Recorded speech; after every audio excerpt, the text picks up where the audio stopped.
things that destroy voluntary transactions. In most of human history, leaders and kings have been faced by the problem that we can say for short is the problem of make or take. For most of the world's leaders, for most of the world's nations, it is easier for the state or for the elites to encourage redistribution, whether for the sake of special interests, cronies, or for raw populism, than promote competition and production. As North will tell you, no one, least of all academics, likes competition. Hence, the great successes have been the nations that generally promoted order while mostly allowing economic competition to flourish. Even the great welfare states are mostly free economies, and modern bureaucracies have mostly arisen after substantial development occurred. In contrast, many of the poorer nations often saw the opposite: bureaucratic growth and transfers without the preconditions of initial economic growth. But what are we to do then? North's work encourages us to focus on the structure of incentives. Neither idealism nor cynicism will serve us. Most discussions of the economy in the popular press veer between a search for virtue or a crude descent into spending more money. But the search for the virtuous politician is a misguided one. What we want are not angels, but constrained rulers. The tendency of a frustrated people to hope for the election of saints on high will always mean more failure or frustration. We need to remember that some of the most well-intentioned rules have often led to the worst corruption. The point is to push the rules so they are as neutral and fair as possible and cause people to focus more on better production and making money, not just lobbying for it. North's latest work is a sobering examination of how difficult it is for nations to emerge out of what he calls the natural state. However, by causing us to focus on strategies that may be more limited and realistic, we might enjoy more success and less disappointment in the future. Ladies and gentlemen, I present my colleague and friend, Douglas North.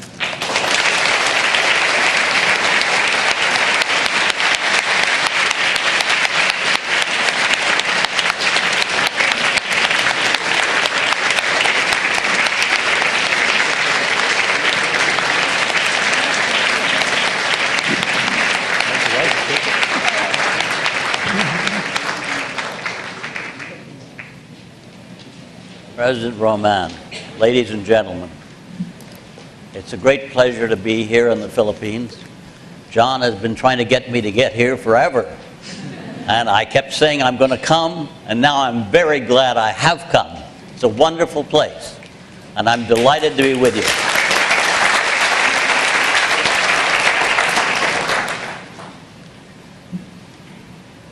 John gave such a good introduction, I'm not sure I couldn't just sit down, but I think I better do more than that. But he does pose a problem that is what I want to focus on. And that is, why do we have a problem? Why aren't all world countries rich? As economists, we know a great deal about the sources of what makes countries rich. It's productivity increase. And productivity increase means you get more output per unit of input. You'll pardon the jargon of an economist for a minute. And we know a lot about the sources of productivity increase. We also know the kind of institutions, when put in place, that tend to produce that result.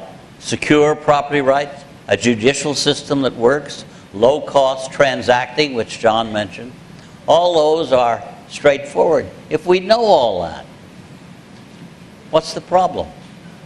How come countries that want to be rich are poor? And that's the subject of my talk, really. Now, it is about institutions, so I'm not deviating from what the title of my program says. It's just I'm going to focus it particularly on a specific aspect of institutions, and the most important one, which is how they affect the performance of an economy over time. Now, if we know all that, What is missing? What's missing is how to get there. It's one thing to know about what makes for economic growth.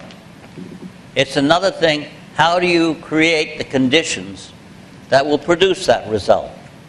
And that's turned out to be very complicated for reasons I hope to elucidate in the next half an hour or so.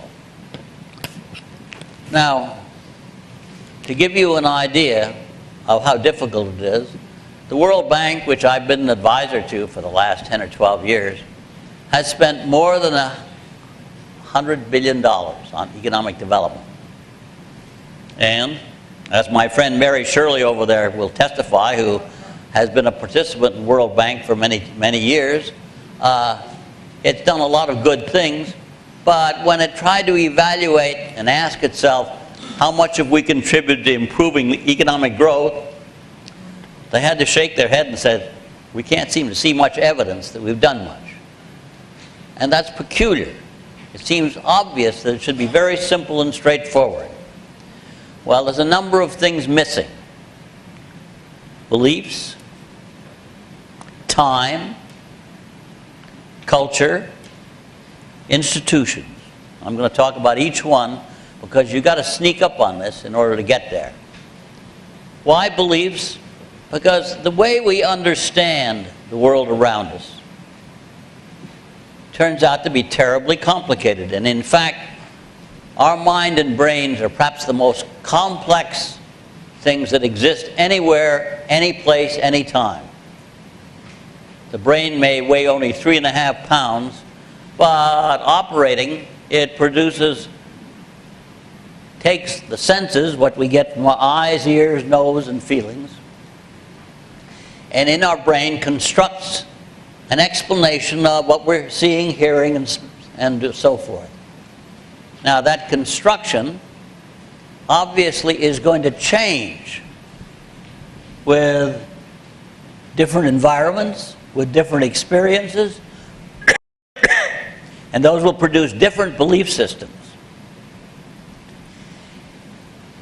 So the first thing, therefore, is to recognize that the beliefs people have are a function of the experiences that they've had, and those experiences will vary with different environments, different cultures, different civilizations. Why is time important? Well, time's important because the way in which we understand the world is evolving through time.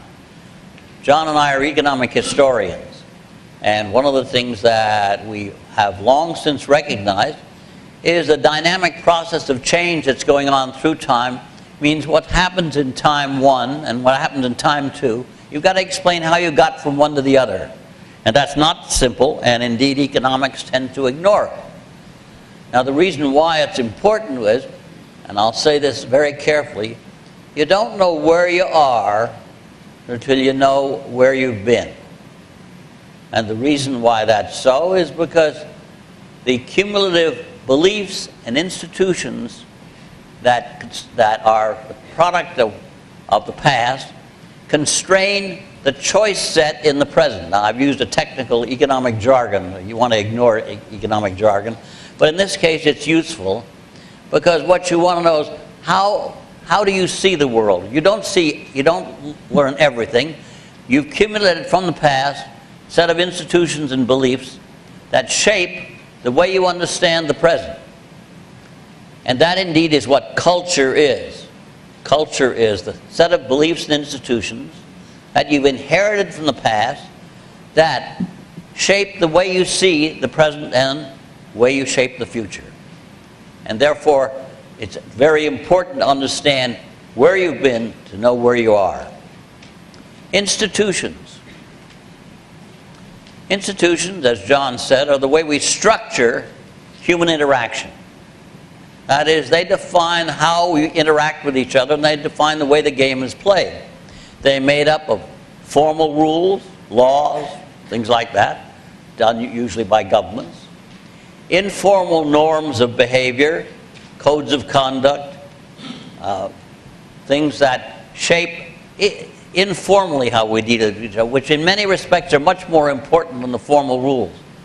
How I deal with all of you here, or individuals in classes, or whatever, are all a structure that has evolved so that we know how to deal with each other effectively. And so informal norms of behavior not only shape the way we do things, but build into it a lot of the things that make for reducing the cost of transacting, to use a term that John used. Because to the degree that we have developed norms to trust each other, to rely on each other, to be interdependent, we lower the costs of human interaction in ways that turns out to be terribly important to economic activity. Institution of formal rules, informal norms, and enforcement. Now, without enforcement, institutions don't make any difference, because if in fact there was no enforcement, people can ignore what the rules of the game are and act accordingly. And obviously, that makes it so that you would have the institution not make a difference. So enforcement is always there. It's either by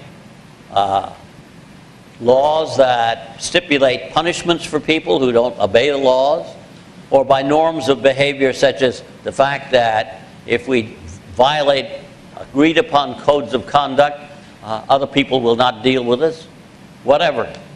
But let me illustrate with my standard story. Professional sports.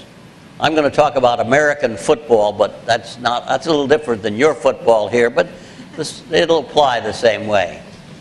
Football is determined and is shaped by the rules of how you're supposed to play the game, by informal norms such as you're not supposed to try to injure the players on the opposing team, and by referees and umpires who see that you don't.